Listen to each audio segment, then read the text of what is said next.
Welcome to our weekly roundup of key economic and business developments in Sri Lanka. I'm Nishani Pigera. Let's first take a look at the main stories for this week. IMF funds held up pending creditor assurances.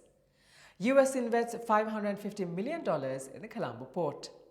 Strong start to tourist arrivals in November. In our main story this week, State Finance Minister Shehan Semasinga revealed that Sri Lanka will receive the second tranche under the IMF facility only when the country secures financing assurances from all of its creditors. He added that the prolonged time frame to obtain the agreement of creditors is due to the complicated landscape of diverse creditor groups.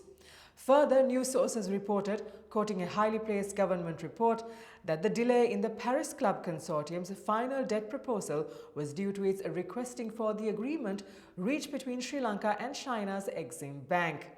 In October, the Export-Import Bank reached a preliminary debt deal with Sri Lanka covering approximately $4.2 billion of outstanding debt. On Monday, the United States District Court Judge Dennis Court granted Sri Lanka's request for an interim halt on Hamilton Reserve Bank's legal action against the country. The 5-month stay is valid until the 29th February next year. Sri Lanka had sought such action to enable it to conduct its sovereign debt restructuring negotiations, stating that a breakdown in restructuring negotiations could threaten the country's progress towards the IMF targets and economic recovery. The United States government has also written to the trial judge informing its decision to intervene in the case and asked the courts to reserve the decision on the motion to stay. A bill to establish the Microfinance and Loan Regulation Authority was tabled in Parliament this week. The authority is to regulate and supervise the moneylenders and microfinance businesses. Also, protecting customers is a key mandate and will be done via credit counseling, financial literacy programs, and a complaint handling mechanism. According to State Minister of Finance Ranjit Siambalapitiya, around 11,000 microfinance institutions are operating in the country, but only 5 are registered. He added that 3 million people are facing various hardships due to the lack of oversight and accountability.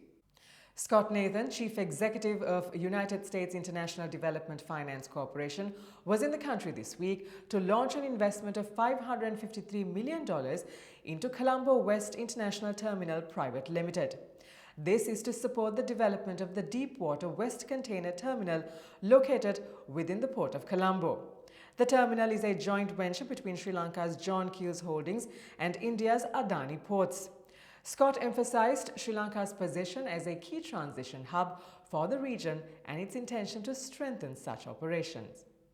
In our weekly tourism update, tourist arrivals in the first 5 days of November reached 22,202, pushing the yearly total past 1.15 million. Average daily arrivals rose significantly to over 4,400. The primary source market in the month was Russia, followed by India and Germany. According to Tourism Minister Harin Fernando, tourism earnings were $1.59 billion in the first 10 months of the year, up 56% from a year earlier. He added that about a third of tourists are repeat travelers and that he augurs well in attracting high-spending repeat visitors. The minister expressed confidence of tourism earnings reaching $2.5 billion by year-end. And now let's take a look at the weekly movement of the all-share price index and the S&P SL 20 index at the Colombo Stock Exchange.